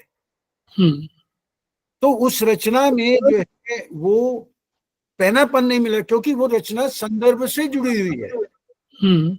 क्योंकि कोई भी चीज जो है इसका, मान लो दूसरे अगर संदर्भ नहीं तो उसको संदर्भ खोलने पड़ते हैं कि ये ऐसा हुआ ऐसा हुआ, तो ये तो संदर्भ से अलग। तो इसीलिए एक मुझे श्रीलाल शुक्ल का याद आता है, मुझे भी 2 बार मैंने लिखे हैं कॉलम लिखा, मेरा ये था कि मैं रचना लिखूंगा। जैसे कमलेश्वर जी ने एक बार मुझे दैनिक भास्कर के लिए कहा, फिर उसके बाद भास्कर के लिए मुझसे कहा गया, मैंने 3 साल तक लिखा। जी। मैंने उनसे कहा कि मैं रचना भेजूंगा, मैं तात्कालिक विषयों पर टिप्पणियां नहीं करूंगा, हो सकता है तात्कालिक टिप्पणियों पर रचना करूं। मैंने कहा नहीं चाहते हैं। तो उसमें एक सप्ताह में एक बार जो है परसाई, दूसरे में शरद जोशी, तीसरे में मेरी रचना आती थी। जी।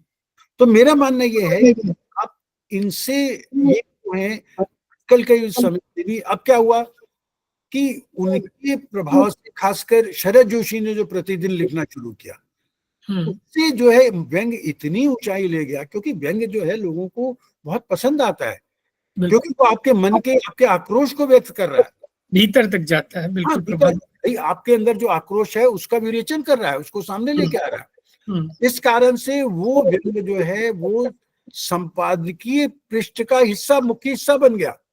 जी। शरद जोशी का प्रतिदिन आखिर में आता था तो लोग उर्दू की तरह उसको पढ़ते थे, ज्ञानी जैल सिंह पढ़ा करते थे। उसमें पढ़ने की संस्कृति थी, आज पढ़ने की संस्कृति नहीं है, सारे उस तरह से अनपढ़ है। तो वो उस तरह से मेरा मानना ये है कि ये जो स्तंभ लेखन है, आज का स्तंभ लेखन भी काफी कुछ टिप्पणियों के हिसाब से है। इसमें मैं एक तुम्हें श्रीलाल शुक्ल की उक्ति बताना चाहूंगा, जो उन्होंने की। श्रीलाल शुक्ल जी ने किया, थोड़ा सा स्तंभ लेखन नहीं किया। वो कहते हैं 5-6 पन्ने का या 2-3 पन्ने का व्यंग छपता है, इसका उद्देश्य मखौल, मजाक या कटाक्ष होता है। तो इस क्षेत्र में 2.5-3 दर्जन नाम हैं जो बहुत छपते हैं, बहुत प्रसिद्ध हैं, अच्छा भी लिखा है और बहुत भी लिखा है। कुछ ने तो 20-30 पुस्तकें लिख डाली हैं इस तरह में, अखबारों में उनका स्थायी रूप से स्तंभ रहता है। मगर मैं देखता हूं लेखक का रवैया क्या है, दृष्टिकोण क्या है। व्यंग तो सामाजिक आलोचना है, आप कुछ कहने से पहले अपना स्टैंड तो बताएं। अब ये थोड़ी है कि एक ही लाठी से जो है इसको भी हाँक रहे हैं, उसको भी हाँक रहे हैं। जी। ये अर्थ निकल रहा है। फिर इस दृष्टि से उत्साहजनक स्थिति नहीं पाता हूं स्तंभ लेखन। अधिकांश व्यंग लेखन अच्छा हो सकता है, मगर उसमें से प्राण प्राय गायब रहते हैं। मतलब रचना में व्यंग का जो प्राण होता है वो नहीं है, ये श्रीलाल जी कहते हैं। तो ये जो स्तंभ लेखन का, पत्रकारिता लेखन, ये समय की आवश्यकता है, पर ये माध्यम है, ये माध्यम है जिसमें भारतेंदु अंधेर नगरी चौपट राजा भी लिखते हैं, है ना। ये माध्यम है जो आपके सामने आता है, और वो रचनाएं जो आज भी उसी तरह से जीवित है। पर हमें इस माध्यम में अपने आप को सीमित नहीं करना है। हमारा दृष्टिकोण, जो दृष्टि की बात की है, मैं दृष्टि नहीं बोलते, उसको रचना बनाना है, उसको टिप्पणी, कमेंट्स नहीं बनाना है, व्यंग्यात्मक कमेंट्स नहीं है वो। तो ये मेरा उस पे है। और पत्रकारिता में व्यंग, तुम इतनी बड़ी ताकत है, तुम देखो ये इतना बड़ा लेख है, लोग नहीं पढ़ेंगे, व्यंग का एक छोटा सा पीस पढ़ लेते हैं लोग, उससे अपने आप को जोड़ते हैं। तो ये मेरा उसमें है। ये तो है। एक बात आपने कही मान्यवर कि अधिकांश जो व्यंग्यकार रहे हैं, भले ही किसी ने राजनीति को छुआ या नहीं छुआ, लेकिन ब्यूरोक्रेसी को लगभग सबने छुआ। एक संकलन आपका है पुलिस करके, मैं इसके बारे में जानना चाहूंगा, और इसमें किस तरह की रचनाएं हैं, और बड़ा जोखिम वाला काम है पुलिस पर व्यंग्य करना। ये क्या इसलिए है कि आपकी, मतलब आपके साथ परसाई जी वाली घटना नहीं हुई तो आपके अंदर इतना साहस आ गया? ऐसा नहीं है। और उसी में एक रचना है, जाना पुलिस वालों के यहाँ एक बारात में। जी। वो रचना जो है भारती जी को बहुत पसंद आई थी, और चकल्लस का कार्यक्रम था, 84 की बात है। तो वहां पे रामावतार चेतन ने मुझे बुलाया था। वही बड़ा मजेदार एक प्रसंग रहा। तो खैर वहां पे गया तो वो रचना जो है वो उसमें छप चुकी थी धर्मयुग में। तो वहां क्या होता था, रामावतार चेतन ऐसा नहीं था आजकल के मंच की तरह, भैया तुम कोई भी कविता पढ़ दो। एक दिन पहले बुलाते थे, लोगों की रचनाएं जांचते थे, फिर कहते थे कि इसमें से, जैसे मुझे शरद जोशी को दे दिया उन्होंने कि शरद जी देखिए इसकी कौन सी रचना। मैंने 2-3 रचनाएं दी, फिर उनका पढ़ के सुनाई। फिर उन्होंने बोला, ये जब से मैंने ये पढ़ी तो कह रही ये बड़ी दमदार है, मजेदार है, जमेगी। ठीक है। अगले दिन जो है वहां पे गया तो सामने जो है भारती जी भी बैठे हुए थे। उस समय हरिशंकर परसाई और शरद जोशी के बीच में शीत युद्ध आरंभ हो गया था, और उसका कारण धर्मयुग था। और भारती जी उसमें चकल्लस में परसाई जी को सम्मान दिया गया था, पर परसाई जी सम्मान लेने नहीं आए थे। तो खैर उसमें मैंने रचना पढ़ी, जाना पुलिस वालों के यहाँ एक बारात में, और जम गई जैसे उन्होंने कहा था। पर शरद जोशी के साथ ये भी था कि अगर दूसरे की रचना जम जाए तो फिर एक अपनी रचना और पढ़ते थे वो। तो उन्होंने पानी वाली रचना पढ़ी थी तब वहां पर। खैर उसमें एक और बड़ा बढ़िया रहा कि मैं अगले दिन भारती जी से मिलने गया। तो भारती जी से जब मिला मैं जाके, और मैंने देखा कि मेरी रचना पे बहुत खुश हो रहे हैं। मैंने उनसे कहा भाई साहब मिलने आ जाओ, कहते आ जाओ। चला गया, बैठा, उनसे काफी बातें होती रही, इधर की पूछते रहे, खासकर परसाई के प्रगतिशील होने पे पूछते रहे कि कैसा है, इसके बारे में तुम्हें क्या कहना है। तो मैंने देखा मेरी रचना पे बात नहीं कर रहे, तो मैंने अपने ऐसे हाथ किए, मैंने कहा भाई साहब वो कल रचना पढ़ी तो कैसी थी। तो मैंने कहा, कहते रुके, कहते प्रेम तुम दो राह पे खड़े हो, एक मार्ग वो है जो तुम चल रहे हो, एक मार्ग वो है जो मंच का मार्ग। तुम्हें जरूरी बहुत सारे लोग मिले होंगे जिन्होंने आपने कहा होगा कि साहब हमारे साथ चलिए, कभी सम्मेलन जाइए, और तुम बड़े गदगद। आज उस समय पैसा बहुत चाहिए होता था, कोई 5,000 देगा, कोई ये देगा।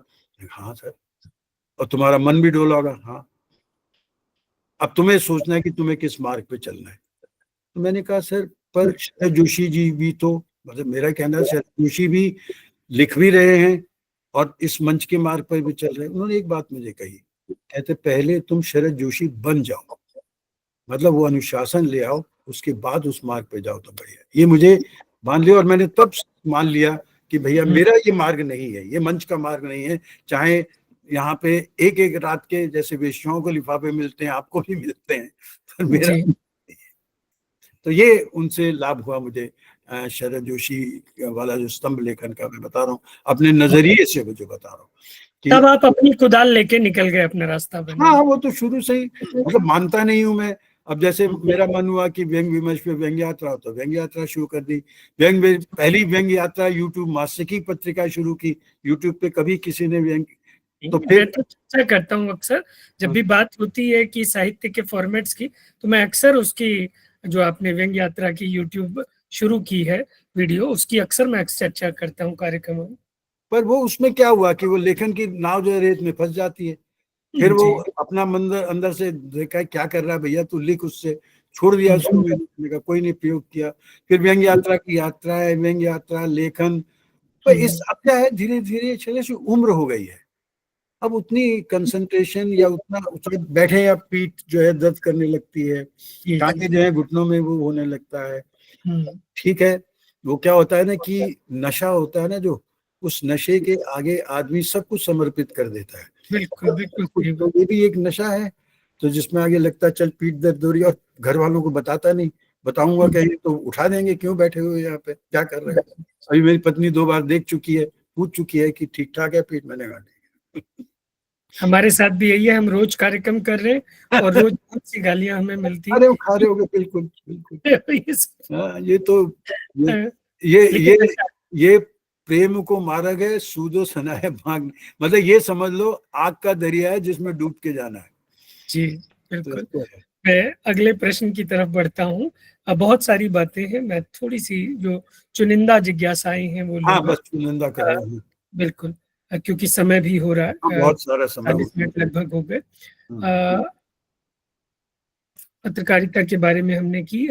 एक और चीज मैं जानना चाहूंगा कि व्यंग यात्रा का जो प्रकाशन है निरंतर आप कर रहे हैं, इसकी यात्रा के संबंध में मैं भी और हमारे सभी, क्योंकि ये बड़ी चीज है, किसी भी पत्रिका को शुरू करना एक अलग चीज है, लेकिन उसको इतने लंबे समय तक चलाना वो अपने आप में बहुत बड़ी उपलब्धि है।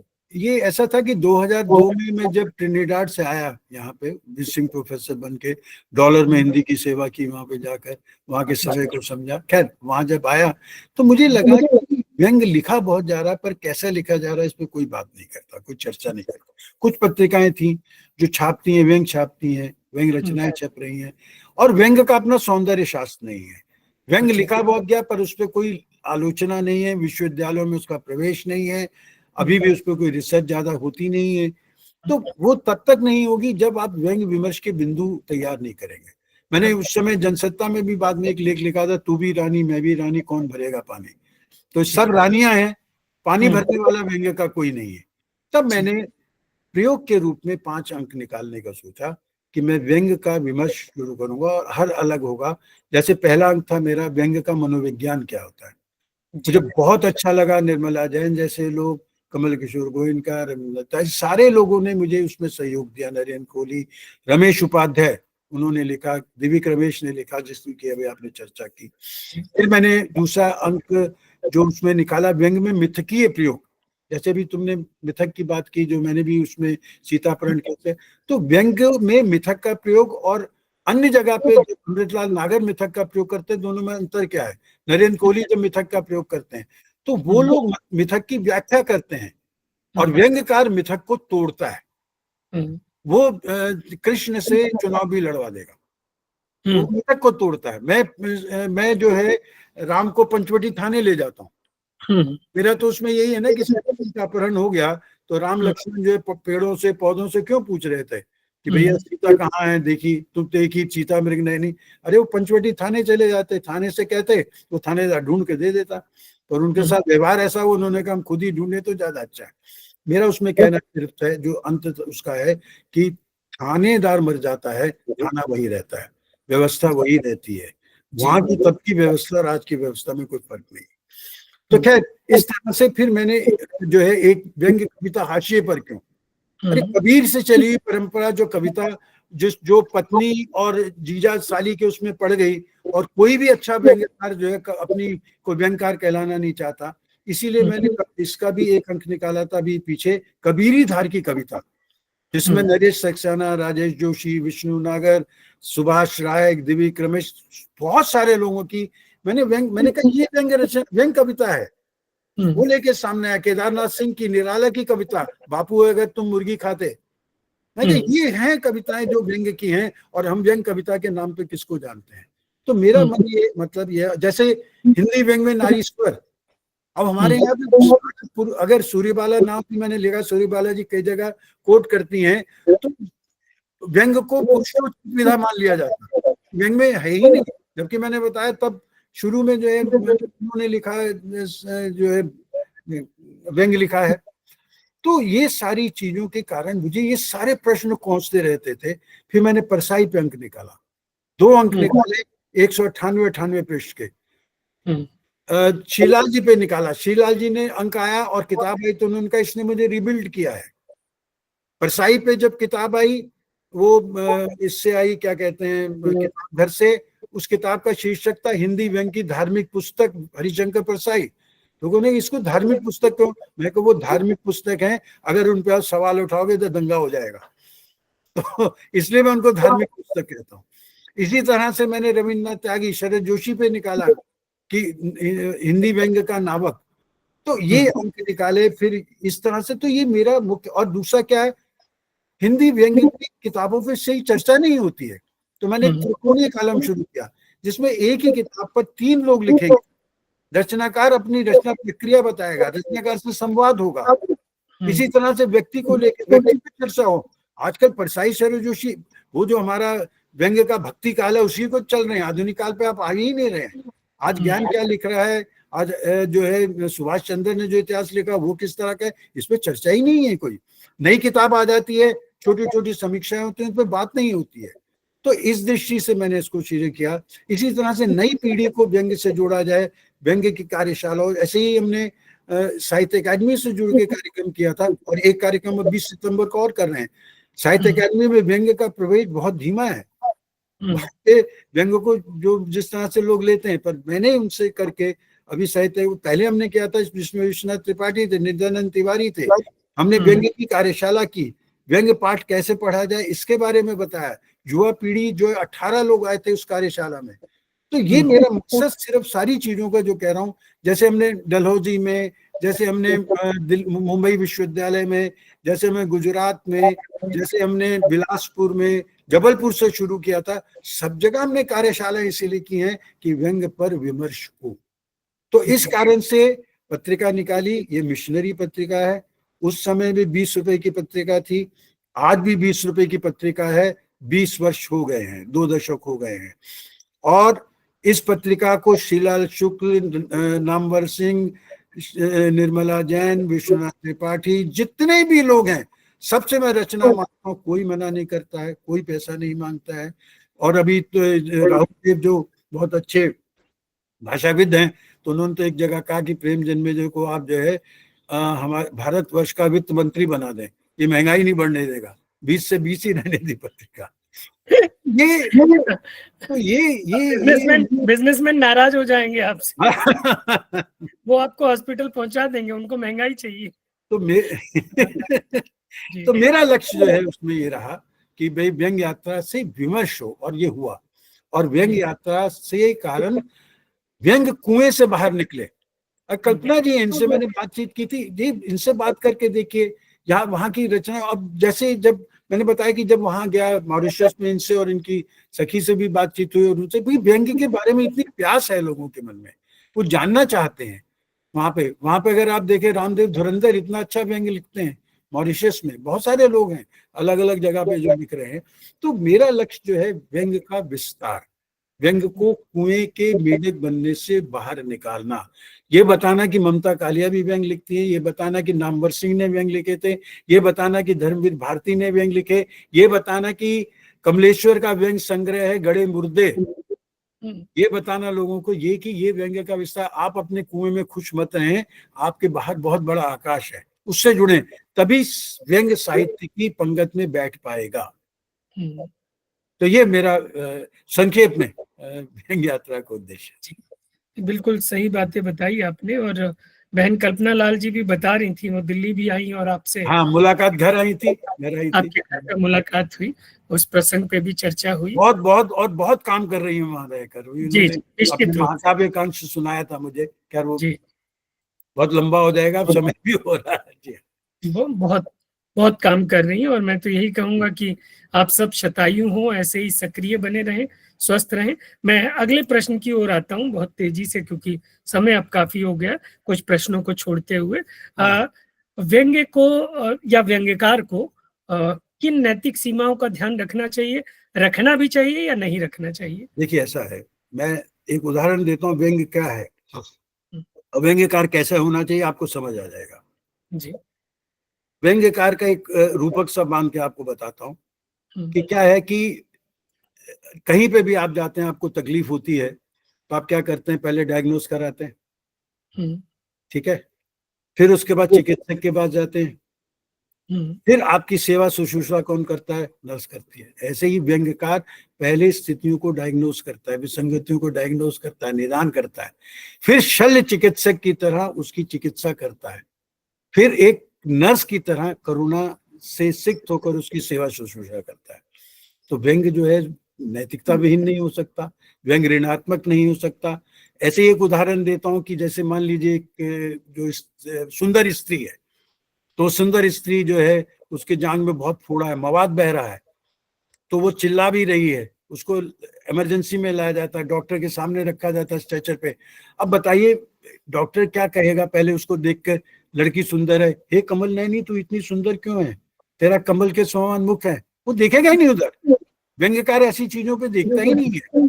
वो क्या करेगा, उसको मवाद साफ करेगा, चीरा लगाएगा, उसको सारा जो है करने के बाद उसको जो है शल्य चिकित्सा क्यों करेगा, जिससे लड़की और सुंदर हो जाए। और उसके बाद ऐसे ही व्यंग्यकार करता है, अगर वो करता है तो जिससे समाज और सुंदर हो जाए। व्यंग्यकार समाज की बेहतरी के लिए करता है व्यंग्यकार का। और इसीलिए मैं बता रहा हूँ, अकाल उत्सव पढ़िए या उसकी कहानी पढ़िए, क्या कहते हैं, प्रेमचंद की कहानी कफन, वो कहाँ ले जाती है आपको, करुणा में भर देती है सारी की सारी। कैसा समाज है, कैसी विसंगति है हमारे समय की। तो ये सारी चीजें जो है वो व्यंग्य के लिए नकारात्मक नहीं है, सकारात्मक होता है। और वो व्यंग्य जो है, और दूसरा सबसे बड़ी बात, कभी वंचित पर व्यंग्य नहीं करना चाहिए। हम अक्सर जो है वंचित, हम कहते हैं रिक्शे वाला भी तो भ्रष्टाचार करता है, वो भ्रष्टाचार करता है अपनी आजीविका, अपने घर को थोड़ा बेहतर जीवन देने के लिए। और एक अमीर आदमी, जिसमें अभी आपने बताया, वो करता है अपनी अय्याशी के लिए। वो है असली भ्रष्टाचार। जहां पे आप 2 से 4, 4 से 8, मतलब आजादी आई तो लोगों ने 2 से 4, 4 से 8, 8 से 32 रोटियां कर ली, और किसी के पास अभी भी 2 जून की रोटी नहीं है। तो स्वतंत्रता किसके लिए है? स्वतंत्रता उस आदमी के लिए नहीं है जिस 2 जून की रोटी भी नहीं ला पा रहा बेचारा। स्वतंत्रता उसके लिए जो लूट खसोट रहा है, स्वतंत्रता उसके लिए जो जेल में बैठा हुआ है और चुनाव लड़ रहा है, स्वतंत्रता उसके लिए कि जिसको मुकदमा लड़ना होता है तो उसके लिए जो है सुप्रीम कोर्ट के 10 लाख के वकील मिल जाते हैं, हमारे पैसे से लड़े जाते हैं। उसके लिए नहीं है कि जो घिस रहा है उसको आज तक न्याय नहीं मिला। न्याय, स्वास्थ्य और शिक्षा ये सब प्रोडक्ट हो गए हैं, बाजार में वस्तु हो गए, जाओ बेचो और खरीदो। शिक्षा इतनी महंगी इसीलिए क्योंकि प्रोडक्ट है। आपका जो स्वास्थ्य है वो प्रोडक्ट है। आपको देख के उसको ये डॉक्टर को नहीं लगता कि मरीज आया, वो सोचो शिकारी आ गया पकड़ लो इसको, कितने दिन इसको जो है वेंटिलेटर में चढ़ा दो, मरा भी हुआ तब भी। बिल्कुल सारी व्यवस्थाएं बदल रही है हमारी। तो इन पे जो है ये विषय है जिसको हमारे व्यंग्यकारों को देखना चाहिए, व्यंग्यकारों को समझना चाहिए। बस एक दो प्रश्न और। एक तो ये जो अंतर्राष्ट्रीय परिदृश्य है व्यंग्य का, उसको आप किस तरह से देखते हैं? भारत के अंतर्राष्ट्रीय परिदृश्य से थोड़ा सा मैं निराश हूँ, क्योंकि कारण उनका भी दोष नहीं है। वो वहां की विसंगतियों, राजनीतिक सामाजिक विसंगतियों को नहीं समझ सकते। उनको अगर समझ के करेंगे तो हमें समझ नहीं आएगा कि भैया किसके बारे में बात कर रहे हैं। वो वहां रह के यहाँ की विसंगतियों, अंतर्राष्ट्रीय किस्म का व्यंग्य नहीं आ रहा हमारे पास। ना हम जो है देख पाते हैं, ना हम यूक्रेन को देख पा रहे हैं, ना हम ट्रंप को देख पा रहे हैं। इन सारी चीजों को है, कुछ लोग हैं, मैंने तेजन शर्मा जो है उन जैसे से व्यंग्य लिखवाया, उनसे कहा लिखिए आप। धर्मपाल जैन है, वो लिख रहे हैं, कुछ लोग हैं लिख रहे हैं, पर परिस्थितियां जैसे रामदेव धुरंधर का मैंने नाम लिया, कुछ लोग जो है वहाँ लंदन में जो लिख रहे हैं, तो पर ज्यादा अनुकूल क्या मतलब उत्साहजनक नहीं है परिस्थितियां, मुझे लगता नहीं। ये तो बात हुई मतलब विदेशों में लिखे जा रहे व्यंग्य की। भारत में ऐसे व्यंग्यकार हैं जो अंतर्राष्ट्रीय परिदृश्य को दृष्टिगत रखते हुए कुछ व्यंग्य लिख रहे हैं? हाँ, राजनीति अंतर्राष्ट्रीय किस्म के लिख रहे हैं। अभी इस तरह से भी जवाहर चौधरी है, उनका एक उपन्यास भी आया है, उसमें उन्होंने है मतलब है पर कम है। अच्छा, ये एक हमारे मित्र अरविंद तिवारी, उन्होंने ट्रंप की नाक करके एक संकलन लिखा था उस समय, पर कम है। हमारी जो दृष्टि ज्यादातर तात्कालिक ज्यादातर है। एक मुझे याद आ रहा है, सीकर के रमेश जोशी जी हैं, विश्व के संपादक, उन्होंने एक पूरी पुस्तक संकलन के रूप में लिखी। शायद वो जॉर्ज बुश को लिखे गए पत्र है, सारे व्यंग्यात्मक पत्र हैं। तो उसमें मैंने देखा कि अंतर्राष्ट्रीय दृष्टि जो है उनकी वो है, उनका थोड़ा सा एक्सपोजर भी अच्छा रहा अंतर्राष्ट्रीय स्तर पे। एक और प्रश्न जो है जो एक ऐसा है कि मेरा ये ना, मैंने इसके साथ वो लगाया नहीं, इसकी बैटरी शायद जाने वाली है, 15% रह गया। हाँ, चलो चलो चलो। एक आखिरी प्रश्न मैं ले रहा हूँ। वो ये कि अभी जो है इस डिजिटल मीडिया की दुनिया में बहुत से व्यंग्यकार या ये कहें कि जो टिप्पणीकार हैं या जो आलोचना कर रहे हैं, नजरिया या पार्टी उनकी विचारधारा कुछ भी हो, उनके साथ आप देख रहे हैं उनको जेल में भेजा जा रहा है, कई तरीके के केस किए जा रहे हैं। उस पर आपकी क्या राय है? आपने पहले भी बताया कि पहले का जो समाज है, राजनीतिक समाज, वो इतना असहिष्णु नहीं था जितना अब होता जा रहा है। नहीं, इस पर हाँ, देखिए हर चीज की प्रगति होती है, तो असहिष्णुता की प्रगति क्यों ना हो? उस बेचारी ने क्या कसूर किया है, लेना पड़े तो ये है तो है। पर क्या है कि बिना संघर्ष के आप फिर प्रेम गीत ही गा सकते हैं, फिर व्यंग नहीं लिखे। मैं तो ये कहता हूँ, मैंने एक जगह कहा भी है कि पहले चलता था जो मुकाबिल हो तोप तो अखबार निकालो। मैं तो कहता हूँ जो मुकाबिल हो तोप तो अखबार व्यंग लिखो, व्यंग लिखो, तब उसमें होगा। और इससे अगर मतलब बहुत सारे ऐसी चीजें हैं कि जहाँ अगर हम डर जाते तो स्वतंत्रता संग्राम क्यों होता? विरोध बहुत जरूरी है, सब जगह। हाँ, अगर हमारे जो पैर जो है दूसरों के बूटों के नीचे में पड़े हुए हैं और हम कुछ नहीं बोला, छोटी सी चींटी तक विरोध करती है, आप बड़े वो काट लेगी आपको, आप क्यों नहीं कर सकते विरोध? तो विरोध मैंने कहा, विरोध तो विसंगत समय में आपको नपुंसक होने से बचाता है कि नहीं तो आपको नींद नहीं आएगी कि मैं विरोध नहीं कर पा रहा हूँ। तो बड़ी अच्छी रचना आपने बताई कि मर्दों में और हिजड़ों में आके भी जो उनकी बताई थी किस तरह से बहुत है। अरे वहां तक कि ध्रुव स्वामी नाटक आप पढ़िए, वहां पे चंद्ररूप घबरा रहा है और जो हिजड़े का आपने नाम बताया, और वहां पे ध्रुव स्वामी जो है बैठी बौने कुबड़े हिजड़े का दृश्य हो रहा है, और रामगुप्त शराब में पी के मस्त हो रहा है, और रामगुप्त उसको, इनको दोनों को गुस्सा आ रहा है, फुहड़ हास्य है। मुझे भी उसी फुहड़ हास्य से गुस्सा आता है, उसी फुहड़ हास्य का विरोध करता हूँ। जब वो हिजड़े को बाहर निकालता है तो वो कहती है, चंद्रगुप्त यहाँ और किस किस नपुंसक को निकालोगे, वो सीधा व्यंग करती है रामगुप्त पे। तो ये है विरोध, तब से विरोध के बिना आप जो है एक मांस का लोंदड़ा है, आप कुछ नहीं है। आप विरोध क्यों नहीं, कोई भी करता विरोध, विरोध छोटा सा बच्चा करता, आप करके देखिए उसके साथ। पर धीरे धीरे हम अपनी सुविधाओं के लिए, हम अपने उसके कारण डरपोक होते चले जाते हैं, भयभीत होते चले जाते हैं। हम भविष्य से डरते हैं कि पता नहीं क्या होगा, बस जिसका कुछ पता नहीं। मेरा तो मानना है विरोध ही आपके जिंदा रहने का प्रमाण है। हाँ, वही बहुत बढ़िया बात कही तुमने। तो मैं भी थोड़ा बहुत पढ़ रहा हूँ, इस बीच में लिख भी रहा हूँ। पिछले कुछ 2 हफ्ते पहले एक व्यंग आपको भेजा भी, अलग इधर उधर फुटकर छपे हैं। बहुत अधिक तो नहीं लिखे मैंने अभी तक, केवल 15-20 ही व्यंग है, लेकिन मुझे लग रहा है इस दिशा में मुझे कुछ सीखने की आवश्यकता है। जब से आपसे बात हुई तब से थोड़ा सा मैं पढ़ रहा हूँ इस दिशा में। बस मैं तो ये सीखना है, तुम सहयात्री बन जाओ, व्यंग यात्रा के सहयात्री। मैं सहयात्री कहता हूँ, मैं ये नहीं कहता कि कौन छोटा कौन बड़ा। इश्क में दाग सब बराबर है, इसमें छोटा बड़ा नहीं होता।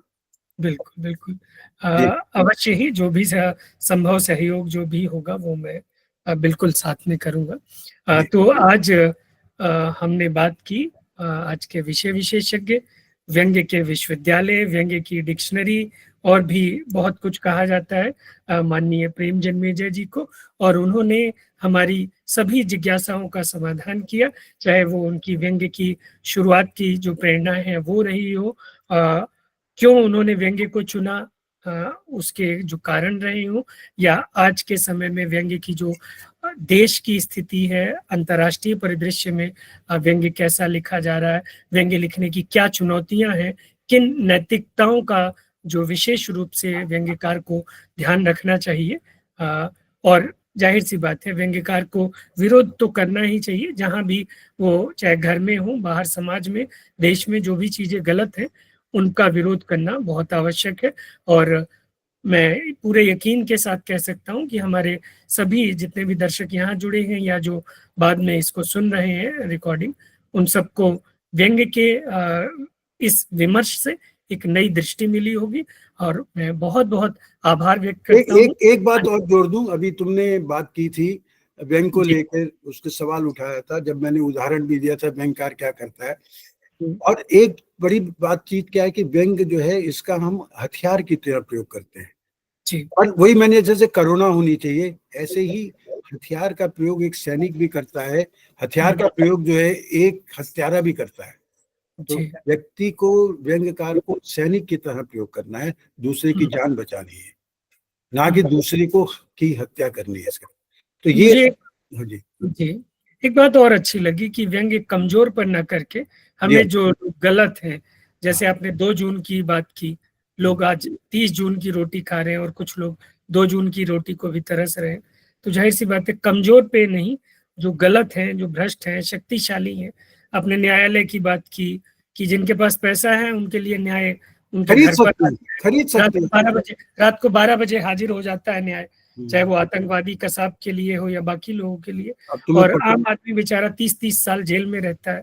तो विद्रूपताएं बहुत सी हैं। कहीं पढ़ा भी था कि विसंगतियों से हास्य उत्पन्न होता है और विद्रूपताओं से व्यंग्य। तो ये विद्रूपताएं जब तक समाज में रहेंगी, व्यंग्य लिखा जाना चाहिए और लिखा जाता रहेगा।